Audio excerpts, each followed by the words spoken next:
बिहार की बात में आपका स्वागत है।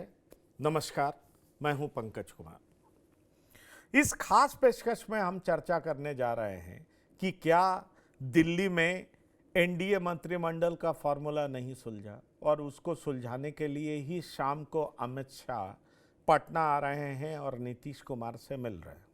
वैसे आपको बता दें कि मुख्यमंत्री और उप मुख्यमंत्री को लेकर के अब कोई विवाद नहीं है। ये बात साफ समझ में आ चुका है कि एनडीए के नेता के तौर पर नीतीश कुमार होंगे और उप मुख्यमंत्री के तौर पर सम्राट चौधरी और विजय सिन्हा होंगे। जहां तक बड़े नेताओं का सवाल है तो उन्होंने साफ तौर पर कह दिया है कि सम्राट और विजय सिन्हा की जोड़ी हिट रही है और दोनों ने जबरदस्त परफॉर्मेंस दिखाया है और बीजेपी अपने उम्मीदों पर खड़ी उतरी है। तो बड़ा सवाल ये उठता है कि क्या जदयू जहां अपने पुराने नेताओं के कंधे पर जिम्मेदारी वापस डाल सकती है, वहीं क्या भाजपा बड़े बदलाव कर सकती है? और भाजपा बड़े बदलाव कर सकती है तो भाजपा को ऐसा कौन सा अलग सा मंत्रालय चाहिए? स्पीकर चाहिए, ठीक है, डिप्टी सीएम चाहिए, ठीक है, पर और कौन सा मंत्रालय चाहिए? मेरी जानकारी में तो यह है कि होम मिनिस्ट्री नीतीश कुमार नहीं छोड़ने जा रहे हैं और इसको लेकर के बीजेपी लगभग तैयार भी हो चुकी है। तो बीजेपी किन चेहरों को इंडक्ट कर सकती है? नए चेहरे को। और नया मंत्रालय इस बार कौन सा ले सकती है जो पिछली सरकार में बीजेपी के पास था नहीं? और अमित शाह शाम को नीतीश कुमार से मिल करके आखिरकार किस बात पर पूरे तरीके से पिक्चर साफ कर लेना चाहते हैं? इन तमाम बातों पर हम चर्चा करने जा रहे हैं, क्योंकि हमारे साथ जो मेहमान जुड़ रहे हैं उनसे आपका परिचय करा दें। हमारे साथ दो मेहमान, उनसे हम परिचय कराएंगे, लेकिन पहले आपको एक बाइट सुनाते हैं कि आखिरकार इस बारे में क्या कुछ कहा जा रहा है। पार्टी को बहुत धन्यवाद देता हूं। पार्टी ने इतना बड़ा दायित्व दिया, लगातार पार्टी के द्वारा दायित्व दिया गया है जिससे बिहार का विकास किया जाए। प्रधानमंत्री, गृह मंत्री, राष्ट्रीय अध्यक्ष, शीर्षक नेतृत्व को हृदय से आभार, सभी विधायकों को हृदय से आभार। विधायक दल के नेता के रूप में श्री सम्राट चौधरी जी और उप नेता के रूप में श्री विजय सिन्हा जी का चुनाव सर्वसम्मति से विधायक दल की इस बैठक में की गई है। हृदय से दोनों नेताओं को बहुत बहुत आभार, अभिनंदन और स्वागत। और बिहार की जनता की ओर से, पार्टी की ओर से दोनों को बहुत बहुत बधाई। और केंद्रीय नेतृत्व ने अपने पार्टी के दो कर्मठ नेताओं को नेता और उपनेता के रूप में चयन की है, उसका भी अभिनंदन, स्वागत। जी हाँ, तो ये देखिए, अभिनंदन भी कर रहे हैं, स्वागत भी कर रहे हैं और दोनों नेताओं की जोड़ी को हिट भी बता रहे हैं। पर बड़ा सवाल ये उठता है कि अमित शाह आ रहे हैं तो क्यों आ रहे हैं? क्या विभागों में अदला बदली चाहते हैं? क्या कल 3 घंटे की मुलाकात संजय झा और ललन सिंह के साथ हुई अमित शाह की, बीजेपी के बड़े नेताओं की, तो क्या उस बैठक में बहुत कुछ तय नहीं हो पाया? कहा यह जा रहा है कि बीजेपी के पास पावर, पैसा और समाज कल्याण के अधिकतर विभाग नहीं है। ये विभाग नीतीश कुमार के पास है और बीजेपी अब उनमें से कई विभाग चाहती है। कहा यह जा रहा है कि बीजेपी के पास स्वास्थ्य है, पंचायती राज विभाग है और पैसे के आधार पर सबसे ज़्यादा बजट वाला विभाग शिक्षा है, गृह है, ऊर्जा है, ग्रामीण कार्य और ग्रामीण विकास विभाग जदयू के पास है। बीजेपी इसमें फेरबदल चाहती है, लेकिन नीतीश कुमार इसके लिए राजी नहीं है। नीतीश कुमार क्या चाहते हैं, ये एक बड़ी बात है। दूसरी बड़ी बात ये कही जा रही है कि अमित शाह हर जाति के नेता को, विधायक को प्रतिनिधित्व देना चाहते हैं, इसके लिए भी वो मीटिंग करना चाह रहे हैं। तो इन तमाम बातों पर हम चर्चा करेंगे कि कल 3 घंटे की मीटिंग में वो क्या था जिस पर फैसला नहीं हो पाया और आज शाम को अमित शाह नीतीश कुमार से मिलकर के फैसला करना चाह रहे हैं। हम चलेंगे सीधा अपने मेहमान के पास जो हमारे साथ जुड़ रहे हैं और हमें इस बारे में डिटेल से बताएंगे। हमारे साथ राजनीतिक विश्लेषक के तौर पर रामबंधु वत्स जी जुड़े हैं, आपका बहुत स्वागत है। और साथ ही हमारे साथ आलोक बस जी राजनीतिक विश्लेषक जुड़े हैं। रामबंधु बस जी, आप दोनों मेहमान का बहुत स्वागत है। आलोक बस जी, हमारे साथ दो मेहमान और जुड़ेंगे, पर मेरा सीधा सा सवाल है रामबंधु बस जी, मामला अटक कहाँ रहा? अब तो सब कुछ क्लियर हो गया, डिप्टी सीएम कौन होगा ये क्लियर हो गया, सीएम कौन होगा ये क्लियर हो गया। फिर ये जो मुझे मालूम चल रहा है, अमित शाह आ रहे हैं, आज वो बात करेंगे, धर्मेंद्र प्रधान पटना में हैं, मंत्रियों की लिस्ट तैयार हो रही है, पर बात फंस कहाँ रहा है, कहाँ फंस रहा है बात? जी सीएम तो कोई मुद्दा था ही नहीं। अगर आप जदयू की नजरिए से देखें तो नीतीश कुमार ही सीएम थे। दिल्ली में जो बैठक हुई है उसमें डिप्टी सीएम की संख्या और वो सारे डिप्टी सीएम किस पार्टी के होंगे इस पे एक सहमति बनी है। बीजेपी ये चाहती थी कि कम से कम 3 डिप्टी सीएम बने, जिसमें से एक लोजपा आर का भी रहे, लेकिन जो सहमति बन पाई है वो 2 पे बनी है जो दोनों बीजेपी के पास रहेंगे। लेकिन मेन जो पेच फंसा हुआ हो वो स्पीकर को लेकर के, क्योंकि स्पीकर ऐसे भी एक महत्वपूर्ण पद होता है जब अगर आप विधायकों की तोड़ जोड़ वाली राजनीति करते हैं, खासकर जब आप कांग्रेस के पास कम विधायक हैं और आरजेडी के पास भी इस बार बहुत कम विधायक हैं, तो ऐसी परिस्थिति में स्पीकर की भूमिका बढ़ जाती है। और स्पीकर भले ही सदन का होता है या वो किसी एक गठबंधन का होता है, लेकिन वो पक्ष तो लेगा। राजनीतिक तौर पे अगर आप व्यवहारिक राजनीति की बात करें तो पक्ष तो वो अपनी ही पार्टी का लेगा। ऐसे में बीजेपी चाहती है कि स्पीकर का पद उसी के पास रहे और जदयू चाहती है कि बीजेपी स्पीकर का पद उस पे रहे। तो मेन जो मसला है वो स्पीकर का है। इसी को सुलझाने अमित शाह आ रहे हैं, क्योंकि जाहिर है ये जो 2025 से 30 इतने आसानी से गुजरेगा नहीं। महागठबंधन के लिए चूंकि इस बार आंकड़े बहुत हैं, अमित शाह की नजर भी है और ये आखिरी कार्यकाल भी होगा। बहुत नीतीश कुमार का बहुत ही नाजुक कार्यकाल है ये एनडीए के लिए और खासकर नीतीश कुमार के लिए। ऐसे में स्पीकर जिस पार्टी का होगा वो उस पार्टी के लिए लाभप्रद नहीं होगा। मेन पेज स्पीकर पे ही फंसा हुआ है।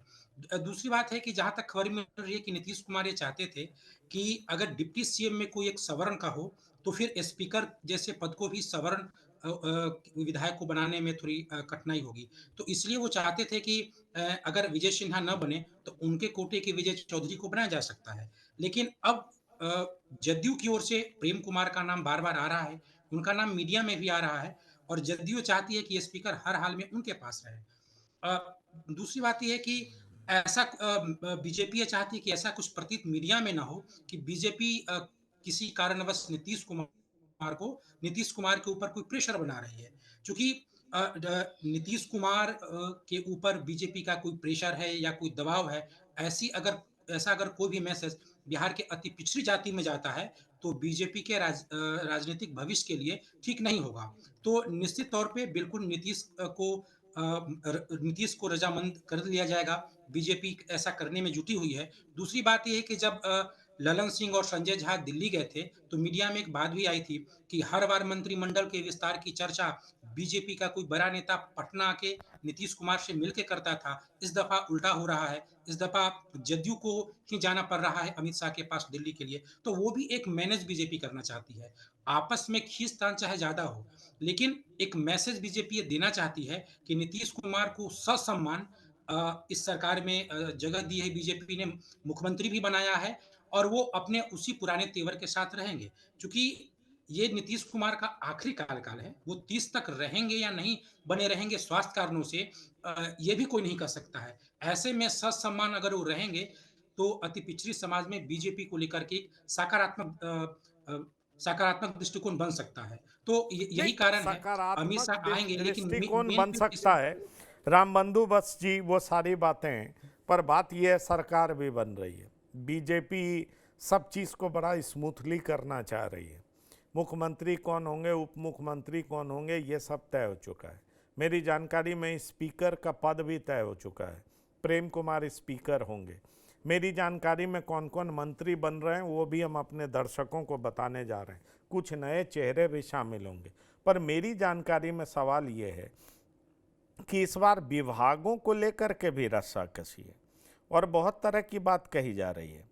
जैसे मैंने आपको बताया कि हर जात को प्रतिनिधित्व मिले, इसकी तैयारी है, पर विभागों की अदला बदली हो, इसकी चर्चा बहुत ज़्यादा, क्योंकि आलोक वत्स जी, शिक्षा विभाग जेडीयू के पास, गृह विभाग जेडीयू के पास, ऊर्जा जेडीयू के पास, ग्रामीण कार्य और ग्रामीण विभाग जेडीयू के पास।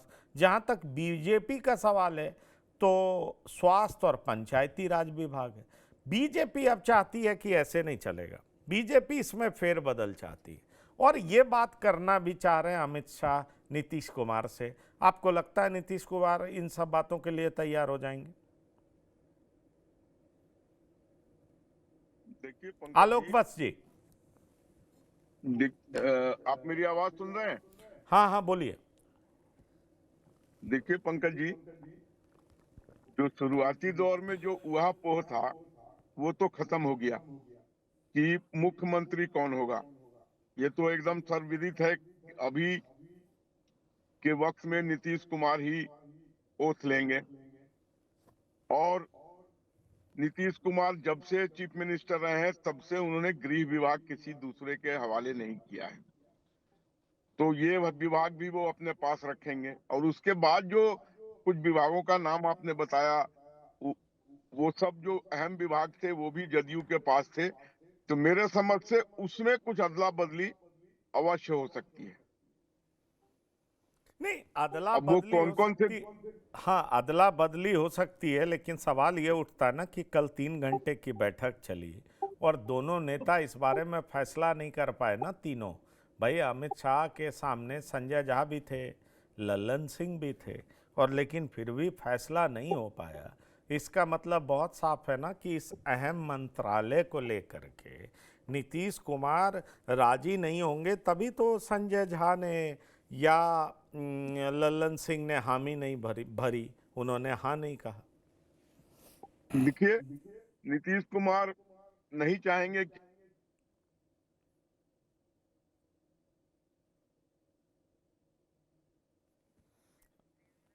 आपकी आवाज नहीं आ रही है, आप लगता है कहीं बैड नेटवर्क में है, इसलिए आपकी आवाज हम अब आ तक गया? नहीं पहुंच। हाँ अब बोलिए।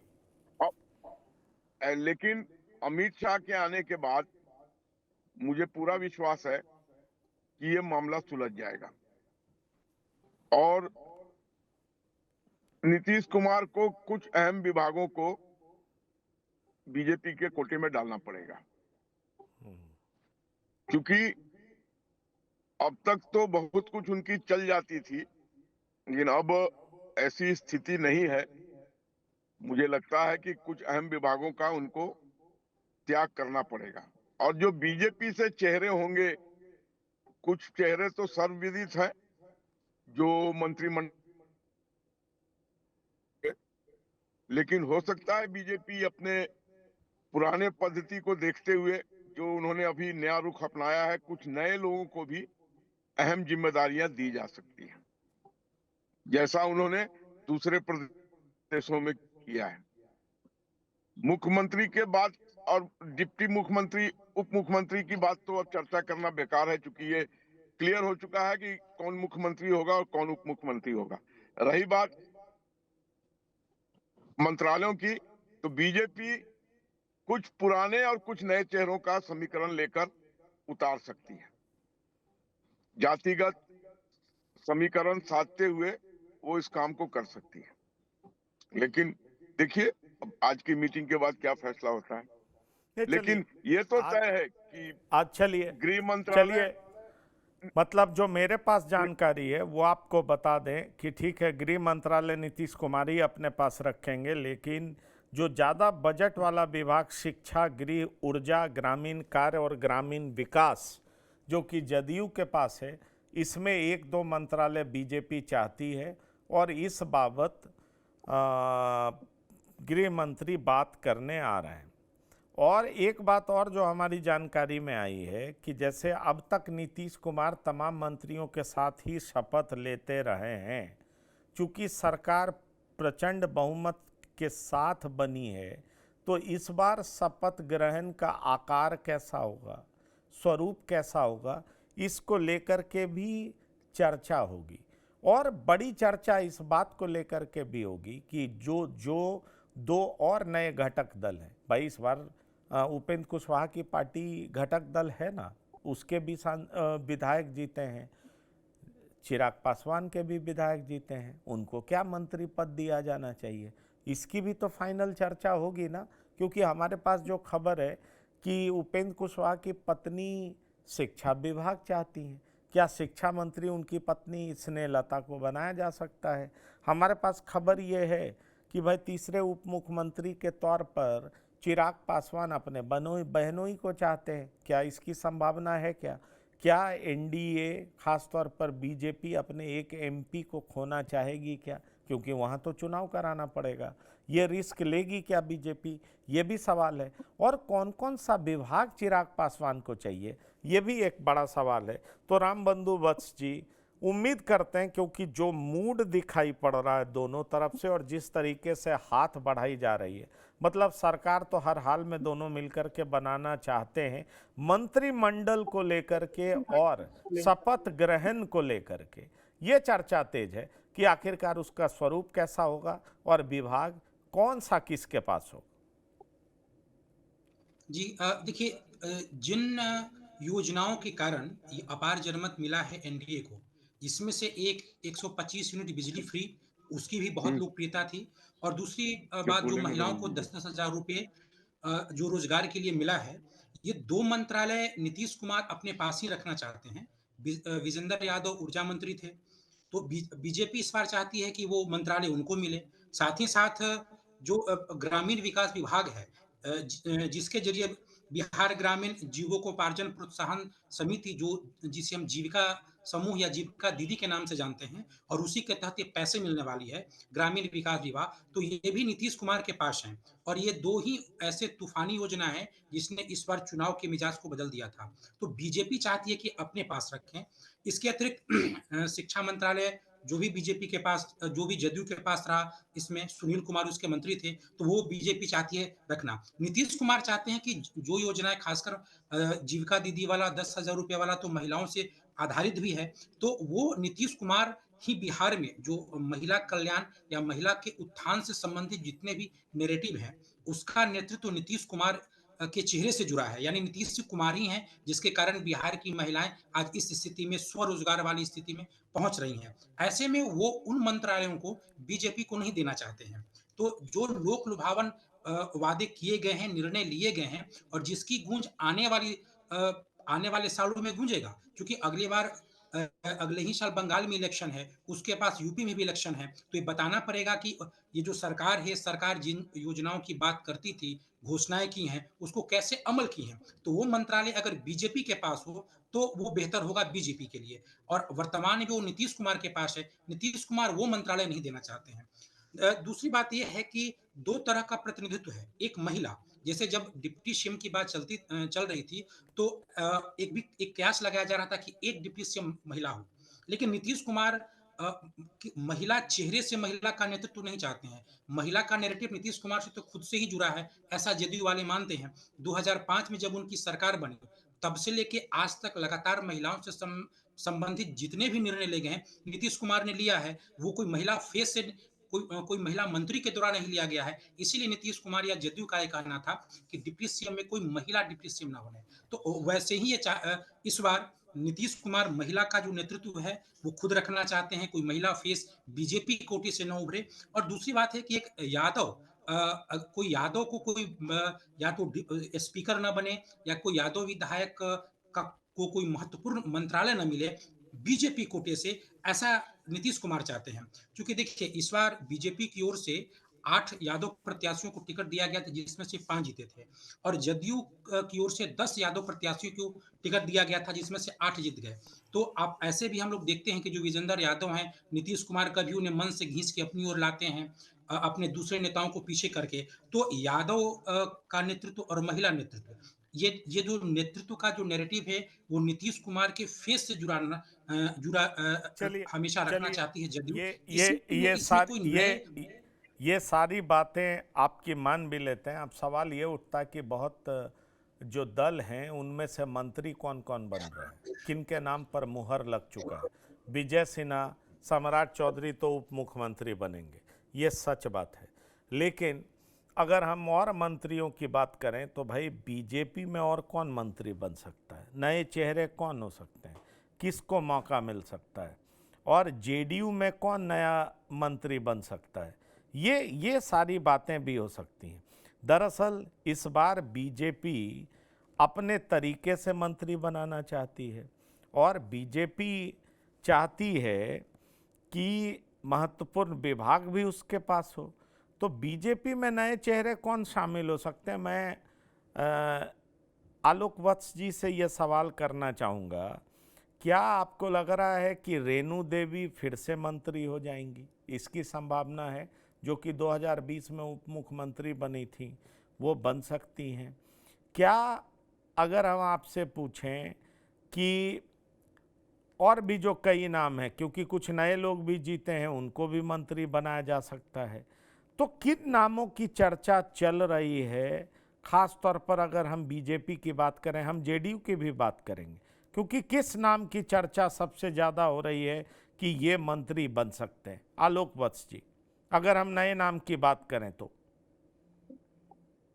देखिए पंकज जी, मुझे तो ऐसा लगता था कि जितनी प्रचंड बहुमत से ये जीते हैं, उसमें महिलाओं का जो योगदान रहा है, उस हिसाब से एक डिप्टी चीफ मिनिस्टर किसी महिला को जदयू या बीजेपी के कोटा से मिलना चाहिए।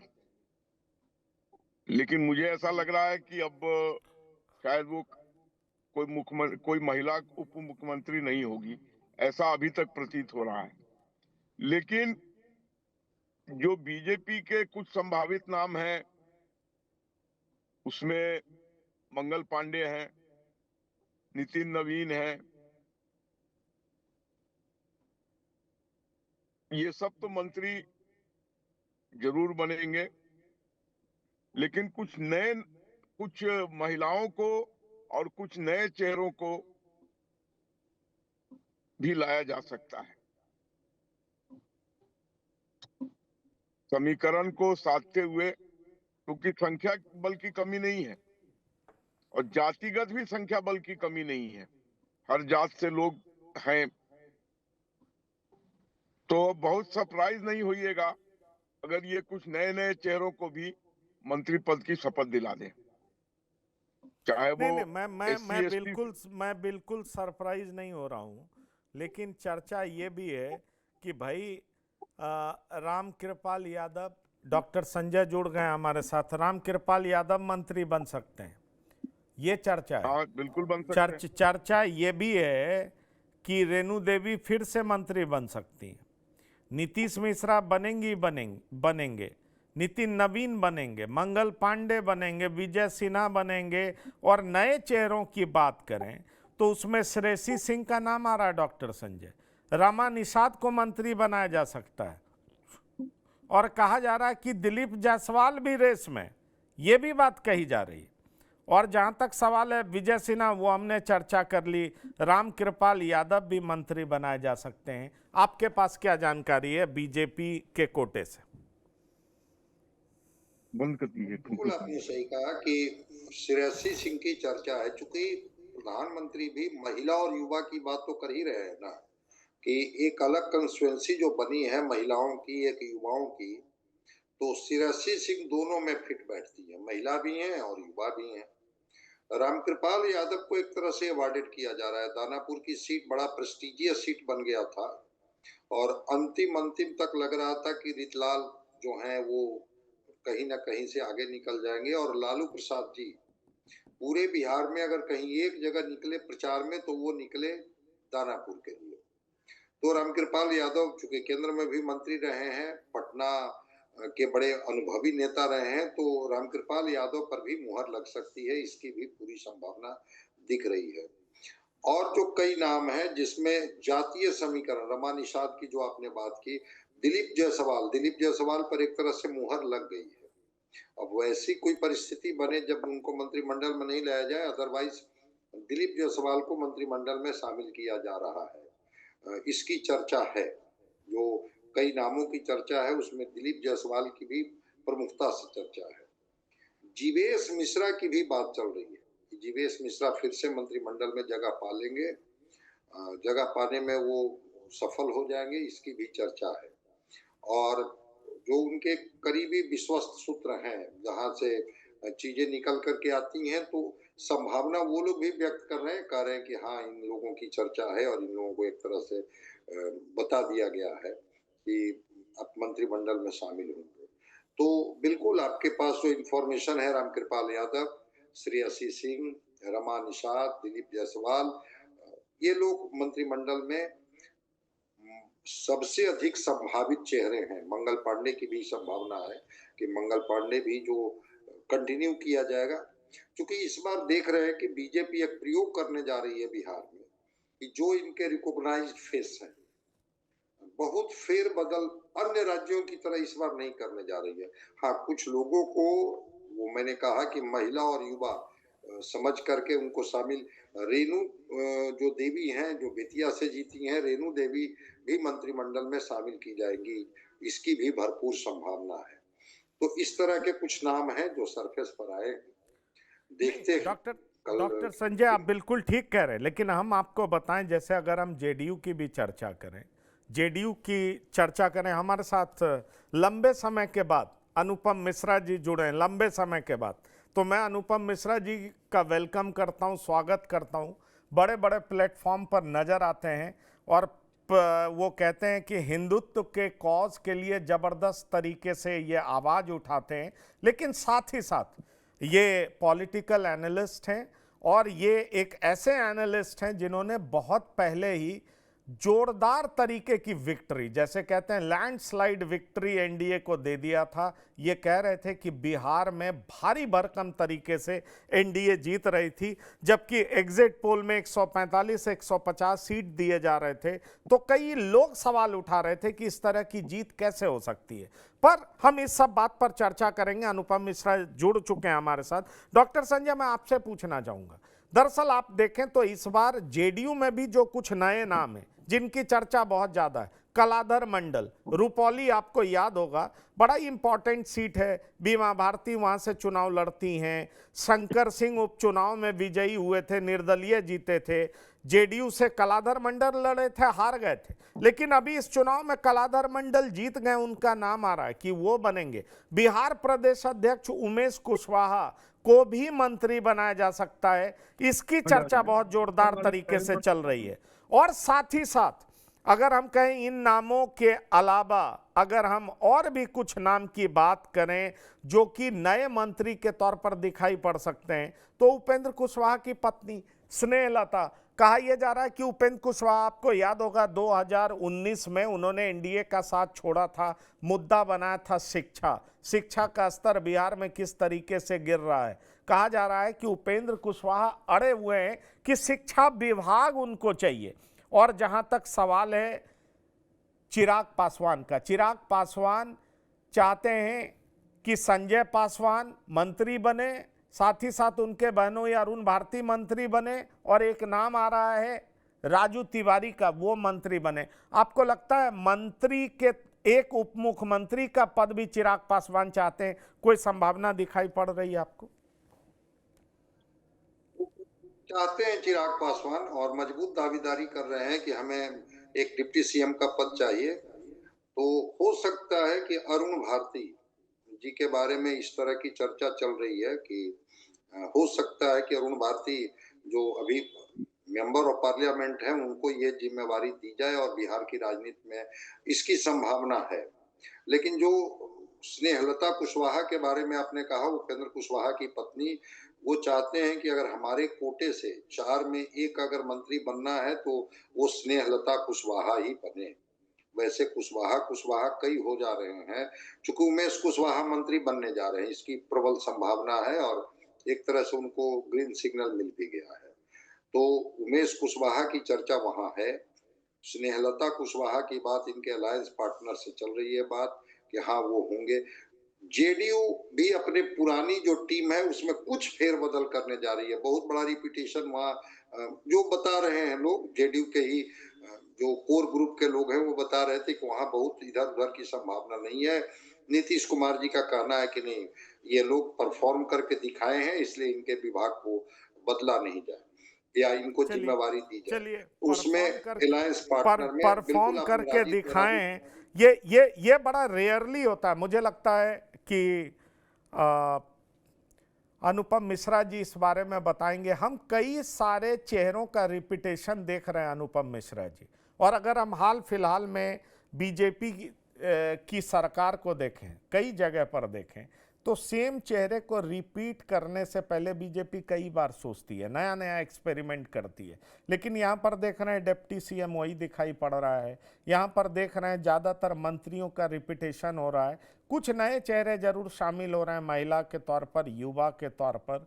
तो बिहार में इतनी बड़ी विक्ट्री और साथ ही साथ जिस तरह का गवर्नमेंट फॉर्मेशन था, एनडीए के बड़े घटक दल उसको अप्रूव करते हुए देखे जा रहे हैं। आपको लगता है कि कुछ ज़्यादा चेंज करने की ज़रूरत नहीं है, सामाजिक संतुलन कायम रखना है, और उसी रास्ते पर एनडीए आगे बढ़ती हुई दिखाई पड़ रही है? पंकज जी, आवाज आ रही है मेरी? हाँ, बिल्कुल आ रही है, और बहुत सुंदर आ रही है।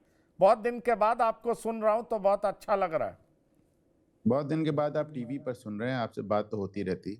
अच्छा, देखें, इतना बड़ा बहुमत मिला है, ना सिर्फ एनडीए को बल्कि दोनों दलों को, भाजपा को भी मिला है और नीतीश कुमार को भी मिला है, चिराग पासवान, सभी लोग जीते हैं, उपेंद्र कुशवाहा, जीतन राम मांझी। तो मैं समझता हूं कि ये एक ऐसा मौका है कि जब आप एक्सपेरिमेंट कर सकते हैं, आप प्रयोग कर सकते हैं।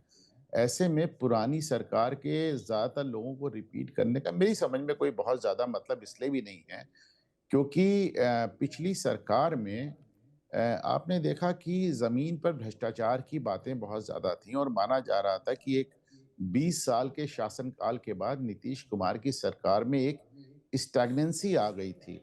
और इसीलिए अभी आप मेरी जिस भविष्यवाणी का ज़िक्र कर रहे थे, मैंने ये नहीं कहा था कि एनडीए भारी बहुमत से जीत रही है।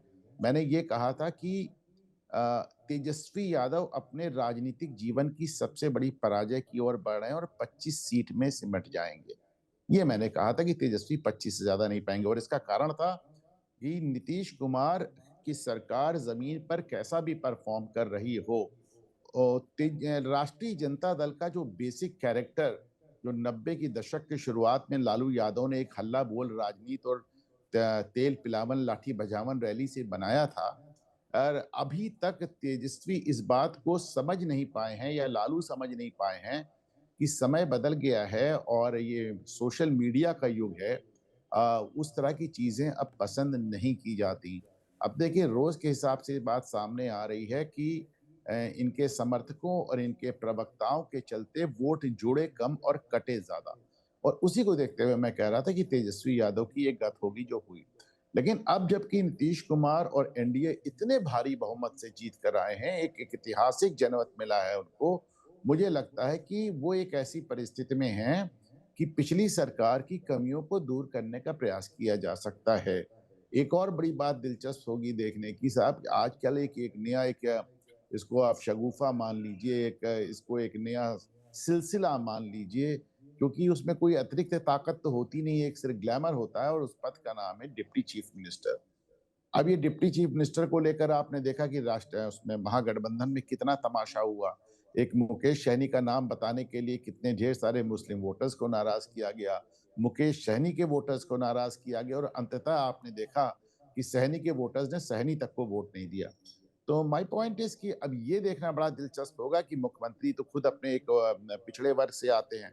अभी रामकृपाल यादव जी की भी बात हो रही थी, क्योंकि माना जाता है कि इस चुनाव में यादवों का भी एक गुट राष्ट्रीय जनता दल से छिटका है, तो ऐसे में उनकी भी बात हो रही है। चलिए, चिराग पासवान तो भाई दलितों का नेतृत्व कर लेंगे, और जब दलित हो जाएगा, ओबीसी हो जाएगा, यादव अलग से हो जाएगा, तो जाहिर सी बात है आपको फिर तथाकथित सवर्ण जातियों में से किसी ना किसी को बैठाना होगा। तो क्या 3-4 डिप्टी सीएम होने जा रहे हैं? तो ये अपने आप में बड़ी दिलचस्प होगी बात। लेकिन एक मैं वही बात फिर से कहूंगा कि इतने स्पष्ट और भारी बहुमत के बाद एनडीए एक ऐसी परिस्थिति में है कि पिछली चुनाव सरकार की गलतियों को दुरुस्त करते हुए एक्सपेरिमेंट कर सकती है। पंकज जी, चलिए, एक्सपेरिमेंट कर सकती है, लेकिन बहुत ज़्यादा एक्सपेरिमेंट करने से दोनों बचती हुई दिखाई पड़ रही है। नए नए कुछ चेहरे को आगे ला रही है बीजेपी, जैसे श्रेयसी सिंह इंटरनेशनल प्लेयर भी रहे हैं, बड़े राजनीतिक परिवार से आते हैं। उनके पिता अब रहे नहीं, दिवंगत हो चुके हैं। श्रेयसी सिंह फिर जमुई से जीती हैं और चर्चा है वो मंत्री बनने जा रही हैं। तो ये बात आप जान लीजिए। और मैंने आपको बताया कि ऐसे और भी कई नाम हैं जिनकी चर्चा बहुत ज़्यादा है कि वो मंत्री बन सकते हैं।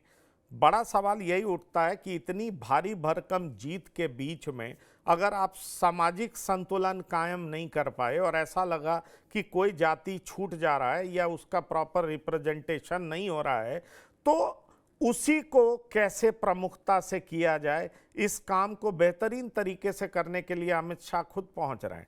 और ख़ास तौर पर खबर ये भी है कि जेडीयू के पास जो मलाईदार मंत्रालय रहा है, जिसके पास ज़्यादा बजट है, अब बीजेपी भी उसमें कुछ अपने पास रखे। इसको लेकर के भी अमित शाह आज शाम नीतीश कुमार से मिलने जा रहे हैं। मैं फिर से रामबंधु वत्स आपके पास आना चाहूँगा। अगर मैं सीधे तरीके से आपसे सवाल करूं तो जेडीयू 2-3 मंत्रालय बदल रही है। हाँ, आप कुछ कहना चाह रहे हैं अनुपम जी? आप कुछ कहना चाह रहे हैं? हाँ, जेडीयू 2-3 नए मंत्री को इंडक्ट कर रही है और बीजेपी भी यही 4-5 नए मंत्री को इंडक्ट करते हुए दिख रही है, यही 3-4। आपको कोई ज्यादा फेरबदल दिखाई पड़ रहा है पिछली सरकार और इस सरकार में? जी कुछ और नामों की खबर है, जैसे कि आप जदयू में उमेश कुशवाहा और कलाधर मंडल की बात किए थे। एक राहुल कुमार है डुमरांव के, जो इस बार जीते हैं। पिछली बार वहां से अंजुम आरा चुनाव लड़ी थी और हार गई थी। तो राहुल कुमार को ललन सिंह का बेहद करीबी माना जाता है, इनके नाम की भी चर्चा है। एक हरलाखी से सुधांशु शेखर हैं और एक पन्ना लाल सिंह पटेल हैं बेलदौर से। ये जदयू कोटे से वो नाम है जो नए चेहरे के रूप में आ सकते हैं।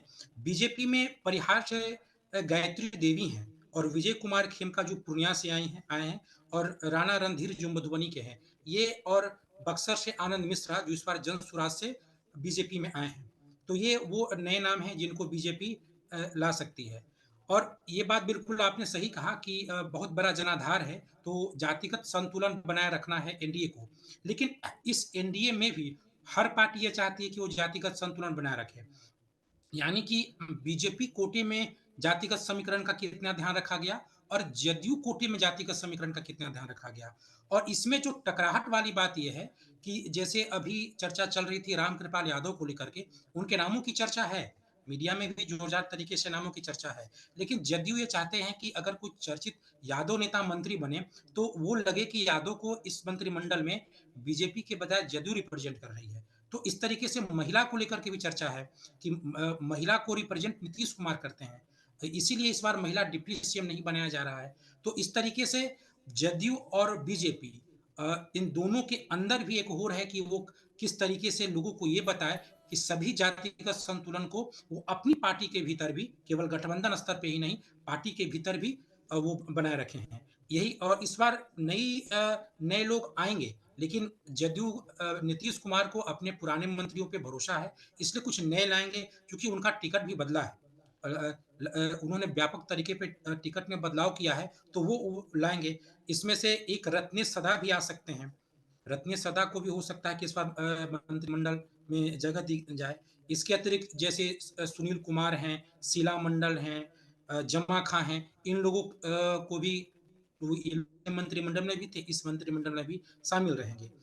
अब बीजेपी कोटे में भी एक चर्चा कुछ देर के लिए चली थी कि क्या नितिन नवीन को डिप्टी सीएम बनाया जाएगा, क्योंकि कायस्थ समाज इस बार बीजेपी से नाराज था। बिहार में 3 सीटें होती हैं कायस्थ को लेकर के, एक नरकटियागंज, कुमरार और बांकीपुर। इस बार एक ही कायस्थ उम्मीदवार दिया गया था, लेकिन बीजेपी नितिन नवीन को डिप्टी सीएम नहीं बनाएगी। उनका अपना भी पहले एक अच्छा मंत्रालय था, एक महत्वपूर्ण मंत्रालय जैसे शिक्षा, ये सारी बातें ठीक है, ये सारी बातें ठीक है। आप थोड़ा सा ये भी देख लें कि जिस तरीके से सीमांचल में जबरदस्त जीत हुई है, मुस्लिम बाहुल इलाके में जबरदस्त जीत हुई है, वहां से जेडीयू से लेसी सिंह मंत्री बन रही हैं, ये सही है। पर एक पूर्णिया सदर से विजय खेमका की भी चर्चा है, डॉक्टर संजय कुमार, और विजय खेमका जिस बिरादरी से आते हैं आपको पता है। जबकि दिलीप जायसवाल की भी चर्चा हो रही है, जबकि दिलीप जायसवाल पर बहुत सारे आरोप हैं। भाई प्रशांत किशोर ने उनको टेंटेड साबित करने का प्रयास किया ना, और इसमें काफी ज्यादा चर्चा रही दिलीप जायसवाल को लेकर के भी। तो आपको लगता है एक धाकड़ मंत्री सीमांचल से लेसी सिंह, तो क्या दिलीप जायसवाल भी मंत्री हो सकते हैं और विजय खेमका भी मंत्री हो सकते हैं जो कि पूर्णिया सदर से जीते हैं? देखिए, अब टेंटेड जैसी बात अगर होती तो शायद सम्राट चौधरी डिप्टी सीएम का ओथ नहीं, माने एक तरह से जिम्मेवारी नहीं उनको दी जाती, या विधायक दल का उनको नेता नहीं चुना जाता। तो अब वो ठीक है, प्रशांत किशोर जी के आरोप हैं, लेकिन बीजेपी इस मामले में निर्णय लेने में बड़ा दूसरे तरीके से निर्णय लेती है। ठीक है, आप उनको टेंटेड बताइए, लेकिन हम उनको जगह देंगे। तो अब वो राजनीति में अब कोई ऐसी चीज नहीं रह गई है कि कोई टेंटेड है और उसको, ये थे कभी नीतीश कुमार जो इस तरह के निर्णय लेते थे कि जीताराम मांझी पर आरोप लग गया था और उनको कहा गया था कि नहीं, पहले आप आरोप मुक्त हो जाइए, उसके बाद फिर हम आपको जगह देंगे, और मंत्री पद छोड़ना पड़ा था। एक और वाइस चांसलर से वो ये कर करके आए थे और उन्होंने भी मंत्रिमंडल में उन पर आरोप लगा था, उनको मंत्री पद से रिजाइन करना पड़ा था। लेकिन अब इधर कुछ वैसी स्थितियां नहीं है। विजय खेमका की संभावना है, और प्रबल संभावना है, क्योंकि उस क्षेत्र में एनडीए चाहती है, सीमांचल में खास करके, कि विजय खेमका के माध्यम से जो वैश्य मतदाता हैं उनके बीच में अपनी जगह बनाए। ठीक है, सीमांचल में इनका भी एक प्रभाव है कॉलेज वगैरह की वजह से, लेकिन वो कोसी बेल्ट से आते हैं और विजय खेमका सीमांचल के इलाके से आते हैं। तो हो सकता है कि इस विजय खेमका को भी जगह दी जाए और दिलीप जायसवाल को भी जगह दिया जाए। दो वैश्य समाज से रिप्रेजेंटेशन हो सकता है, ये कोई बहुत बड़ा आश्चर्य की बात मुझे नहीं लगता है। जहां तक लेसी सिंह का आपने नाम लिया, लेसी सिंह तो बहुत कद्दावर नेता रही हैं, और मैंने कहा ना कि जेडीयू से जो मेरी बात हो रही थी, हो सकता है वो बहुत अंदर की बात उनको ना भी पता हो, लेकिन कहे कि मोटा मोटी आप समझ लीजिए कि जो पुराने लोग हैं उन पर सहमति बन चुकी है, उनको रिपीट किया जाएगा, बहुत फेरबदल नहीं किया जाएगा। हाँ, कुछ नए नाम जोड़े जाएंगे, वो अलग पार्ट है, लेकिन पुराने लोगों पर। और लेसी सिंह तो नीतीश कुमार जी के काफी करीबी हैं, दबंग चलिए, हैं, मजबूत हैं, काफी पूर्णिया करीबी हैं, काफी करीबी हैं, ये सारी बातें हो गई। हमने कई नामों की चर्चा भी कर ली। आ रहा हूं आलोक बस जी, आ रहा हूं, पर मैं अनुपम मिश्रा जी से एक सवाल लेना चाहूंगा क्योंकि थोड़ी देर बाद जुड़े हैं।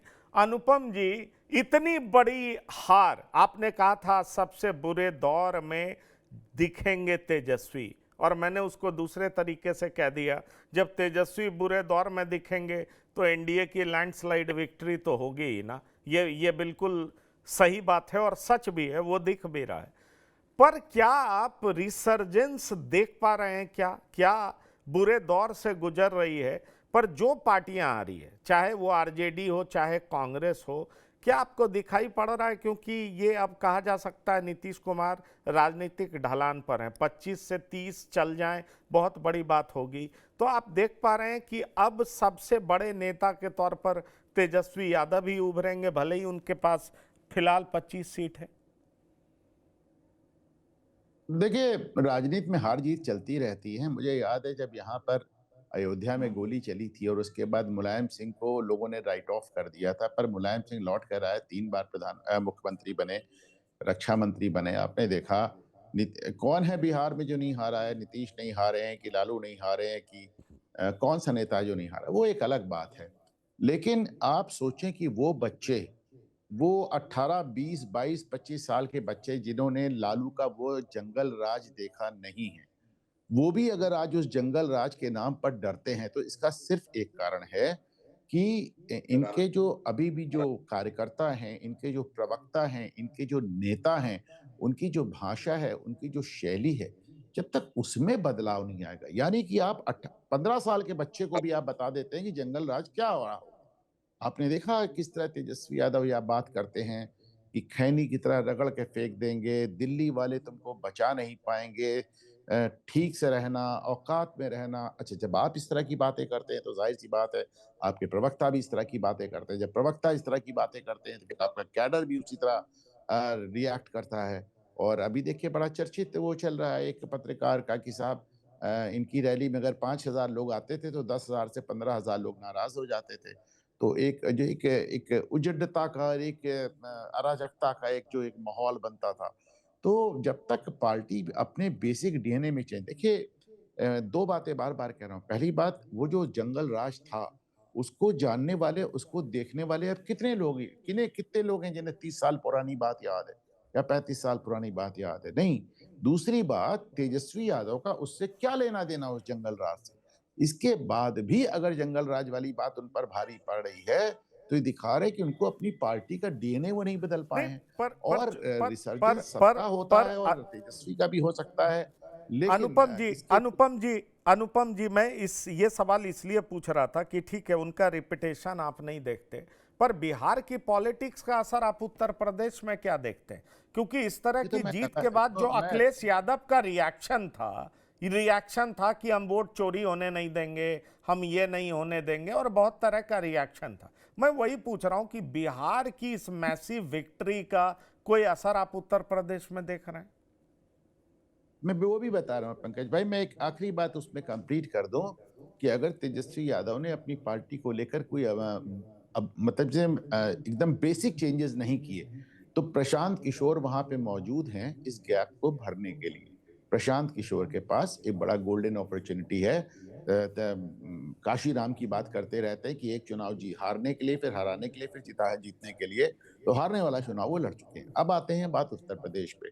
मैंने कभी किसी चुनाव को दूसरे चुनाव का सेमीफाइनल नहीं माना, लेकिन मैं पिछले 2 महीने से लगातार कह रहा हूं कि बिहार चुनाव उत्तर प्रदेश का सेमीफाइनल। इसका कारण ये है कि भाई अगर आपकी जनगणना मान ली जाए, तो अगर 14% 14.5% यादवों के साथ मिलके माई कॉम्बिनेशन नहीं बन पाया और वो भाजपा को नहीं रोक पाया, तो उत्तर प्रदेश में 7% या 6% या 8% जितना भी यादव है उनके साथ वो माई कॉम्बिनेशन कैसे बनेगा, नंबर 1। नंबर 2, एग्जैक्टली जो आरोप वहां पे राष्ट्रीय जनता दल पे लग रहे हैं अराजकता के, वही आरोप उत्तर प्रदेश में समाजवादी पार्टी पे लगते रहे। तो ये 2 एक बेसिक चीजें हैं जो कि अखिलेश यादव को भी नजर आ रही हैं। इसके चलते उन्होंने अपनी पूरी ताकत झोंक रखी थी। आप देखिए 30 के आसपास 22-24 सभा करके आया वहां पे। यहाँ के जितने सोशल मीडिया इन्फ्लुएंसर्स पार्टी से जुड़े थे उनको सरकार सपा के खर्चे पे वहां पे भेजा गया। अखिलेश लगातार बयान देते रहे हैं। एसआईआर पे तेजस्वी यादव ने कुछ नहीं कहा, अखिलेश यादव ने बवंडर कर दिया। तेजस्वी के यहाँ एसआईआर हो चुका है इसलिए वो नहीं बोल रहे हैं, अखिलेश क्या होना है इसलिए वो बोल रहे हैं। तो ऑफ कोर्स इसका बहुत बड़ा असर आप उत्तर प्रदेश में देखने वाले हैं पंकज। हाँ, आपको लग रहा है कि हम उत्तर प्रदेश में देखेंगे, पर एनडीए को क्या नुकसान होगा? ओम प्रकाश राजभर तो बिहार में विरोध में लड़ रहे थे, उत्तर प्रदेश में ऐसा होता आप देख पा रहे हैं क्या? ये भी बड़ा दिलचस्प सवाल है पंकज भाई। उत्तर प्रदेश में चाहे ओम प्रकाश राजभर हो या संजय निषाद हो या अनुप्रिया पटेल हो, ये सब समय समय पे भारतीय जनता पार्टी को झटका देते रहते हैं योगी सरकार को। लेकिन जब ये सहनी का हाल देखेंगे और जब ये उपेंद्र कुशवाहा का बदला हुआ रुख देखेंगे, जीतन राम मांझी की सीटें देखेंगे, तो मुझको लगता है कि हमारे यहाँ जितने ही छोटे-छोटे दल हैं बिहार की तरह, ये सब इन सब के लिए वहां से एक सबक आ रहा है। आलोक वत्स जी, ये बिहार में जो जातिगत संतुलन बिठाने का काम किया गया, आपको लगता है उत्तर प्रदेश का चुनाव भी बड़े नेताओं के दिलो दिमाग में होगा? जाति भाई उत्तर प्रदेश और बिहार में देखिए है तो हर अनुपम जगह आती है, लेकिन उत्तर प्रदेश और बिहार में जाति के चुनाव का वो वोकल बहुत हो जाता है और उत्तर प्रदेश में भी असर आएगा और हर बार उसको जातिगत समीकरण सबको बैठाने पड़ते हैं। यहाँ तक कि देखिए प्रशांत किशोर तक को बैठाने पड़े, तो जातिगत समीकरण तो आपने बैठाने ही पड़ेंगे, आपको बैठाना ही पड़ेगा, उससे कुछ नहीं हो सकता उसके अलावा। लेकिन बेसिक अंतर जो आ रहा है 2022 और 2027 के अंदर कि पिछली बार अखिलेश यादव के साथ ये सारे छोटे-छोटे दल अखिलेश के साथ थे। चाहे वो राजभर हों, चाहे वो अपना दल की वो प्रियंका, वो जो अनुप्रिया पटेल की छोटी बहन है, पल्लवी पटेल वो हों, चाहे केवट पाटिल, तमाम छोटे-छोटे दल अखिलेश यादव के साथ थे। 2027 तक इनमें से जो जाति के आधार पे छोटे-छोटे दल बने हैं, इनमें से कोई भी अखिलेश यादव की तरफ जाने मुखर रूप से, जैसे राजभर भी जाने की बात करते हैं तो बसपा की तरफ जाने की बात करते हैं। तो चलिए, जितने ठीक। जाति के आधार पे छोटे-छोटे दल बिहार और उत्तर प्रदेश में बने हैं, उसमें से उत्तर प्रदेश का कोई भी दल इस समय सपा के पास उस तरह लौटने को तैयार नहीं है, जैसा 2022 में था। तो ठीक है, सोशल ठीक। कॉम्बिनेशन है छोटा हो जाता है। ठीक है, आप ये कह रहे हैं, पर हम ये पूछना चाहेंगे, डॉक्टर संजय आपके पास भी आएंगे, एक छोटा जवाब चाहेंगे। आलोक वत्स जी, बिहार में नीतीश कुमार को सीएम बनाने का फायदा उत्तर प्रदेश में मिलेगा क्या? क्योंकि लोकसभा चुनाव में कहा गया था कुर्मियों ने बड़ी संख्या में वोट किया नहीं था। देखिए पंकज जी, अभी जो अनुपम जी कह रहे थे, मैं उनकी बातों से सहमत हूं कि बिहार का असर नीतीश कुमार के कारण उतना नहीं पड़ेगा जितना वहां पर जातिगत वोटिंग हुई है उसके कारण। और जिस तरीके का समीकरण बना के वो अभी तक सरकार में रहे हैं वो अब नहीं चलने वाला है, इसीलिए उन्होंने पीडीए की बात करनी शुरू कर दी। और नामकरण जंगल नहीं था, लेकिन उसी के जैसा उसका स्वरूप था, जिसमें अतीक अहमद, मुख्तार अंसारी, आजम, बहुत से नाम हैं जिन्होंने वहां तांडव कर रहे थे और पूरे प्रदेश या पूरा देश जानता है उस तांडव को। तो इसलिए इसका असर तो जरूर पड़ेगा। बिहार के जैसा वहां के लोग भी अमन चैन और शांति की राह पर चलने की कोशिश करेंगे और उसी पैटर्न पर वोटिंग होगा। डॉक्टर संजय, मेरा आपसे यह सवाल है कि नीतीश कुमार को स्वेच्छा से मुख्यमंत्री मान लेना, जबकि ये बार बार सवाल उठता था पार्लियामेंट्री बोर्ड तय करेगा, आपको लगता है कि बीजेपी इसलिए तैयार हो गई है क्योंकि उसको लगता है इसका अगर नीतीश नहीं होंगे तो उत्तर प्रदेश पे असर पड़ेगा, बंगाल में असर पड़ेगा और पूरे देश में एक परसेप्शन बनेगा कि बीजेपी अपने घटक दलों के साथ बेहतर व्यवहार नहीं करती, चुनावी गणित भी गड़बड़ाएगा और परसेप्शन लेवल पर भी दिक्कत होगी? नहीं, बिल्कुल परसेप्शन का बहुत तो ख्याल नहीं बीजेपी करती है, लेकिन चुनावी गणित पूरा वो माइन्यूटली वो चीजों को देखती है। और बंगाल, उत्तर प्रदेश पर तो असर पड़ेगा। ये अभी 27 में राष्ट्रपति का चुनाव है, उसको भी नजर रखे हुए हैं कि कैसे नीतीश कुमार की मदद हमें लेनी है। 12 एमपी का समर्थन भी केंद्र को मिल रहा है नीतीश कुमार का, इस बात की भी समझ बीजेपी को है। तो बंगाल की सीमा और उत्तर प्रदेश की सीमा तो बिहार से मिलती ही है, बल्कि जो पूर्वी उत्तर प्रदेश है उसका तो बिल्कुल जो खान पान, रहन सहन, वेशभूषा, बिहार और उसमें कोई बहुत अंतर आपको नहीं दिखेगा। तो निश्चित रूप से बिहार की जीत प्रभावित करता है। और एकनाथ शिंदे वाली बात को बीजेपी सिरे से किनारे करना चाहती है कि कोई जरूरी नहीं है कि हर जगह एकनाथ शिंदे का ही बीजेपी प्रयोग करे। चूंकि कहा जाता है कि बीजेपी पहले सहयोगियों को साथ लाती है और फिर उनको एकनाथ शिंदे बना करके उनको डिप्टी सीएम बना देती है। नीतीश कुमार जी के बारे में भी इस तरह की खूब परसेप्शन बनाए जाने की कोशिश हो रही थी। बीजेपी ने इस पर विराम लगा दिया कि नहीं। चलिए, मेरे पास और भी बहुत सवाल है, मुझे लगता है समय की सीमा को पार कर रहे हैं, अदरवाइज मैं और भी बहुत कुछ सवाल उत्तर प्रदेश से जुड़ा हुआ भी पूछता। बहरहाल, कौन कौन मंत्री बन रहे हैं, नए चेहरे कौन आ रहे हैं, किस बात को लेकर के अभी भी तकरार जेडीयू और बीजेपी में है, उसका समाधान ढूंढने अमित शाह शाम को नीतीश कुमार से मिल रहे हैं। इन सारी बातों पर हमने तफ्तीश से चर्चा की और जो बिहार में नए मंत्रिमंडल का स्वरूप होगा उसका असर उत्तर प्रदेश पर क्या पड़ेगा, नीतीश कुमार को फिर से मुख्यमंत्री मान लेने का असर उत्तर प्रदेश पर क्या पड़ेगा, ये तमाम चर्चा हमने इस खास पेशकश में की। अनुपम जी, आलोक बस जी, रामबंधु बस जी और डॉक्टर संजय कुमार, इस प्रोग्राम में शिरकत करने के लिए बहुत बहुत धन्यवाद और शुक्रिया। तो इस खास पेशकश में इतना ही। ताज़ा तरीन खबरों के लिए आप लगातार देखते रहिए TV9। धन्यवाद, नमस्कार।